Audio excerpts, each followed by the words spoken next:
Hadirin yang saya hormati, etika dan ekologi saja tidak cukup. Kita juga perlu mengubah logika ekonomi. Kita sangat membutuhkan pengembangan peran ekonomi hijau dan kehidupan ekonomi kita. Ekonomi hijau adalah sebuah model pembangunan yang mendukung pertumbuhan tanpa mengorbankan keberlanjutan.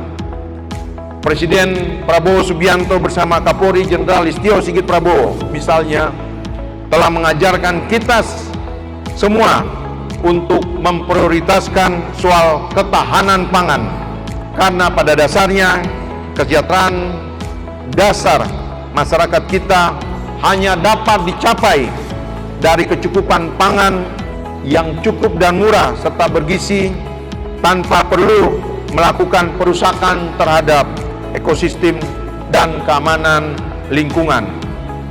Dalam kurun waktu 10 tahun yang akan datang, sebesar 50% pekerjaan yang tersedia saat ini akan hilang akibat perkembangan artificial intelligence dan teknologi fisik.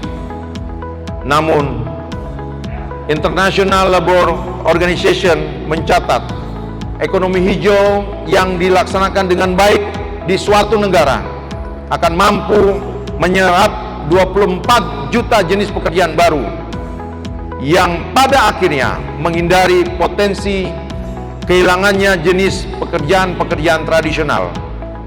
Kemudian proyeksi ekonomi hijau pada tahun 2030 juga sangat prospektus. UNDP memperkirakan akan muncul pertumbuhan ekonomi di negara yang menerapkan ekonomi hijau sebesar 124%, khususnya di wilayah berpenghasilan rendah seperti ASEAN, Afrika, dan Amerika Latin. Angka pertumbuhan ini akan muncul karena adanya permintaan akan produk ekonomi hijau yang membludak di negara-negara baru atau negara-negara maju, mulai dari biofuel, teknologi bersih, dan hasil perdagangan dari karbon kredit. Dari sinilah kita dapat melihat bahwa prospek besar menanti saudara-saudara sekalian di jalur ekonomi hijau.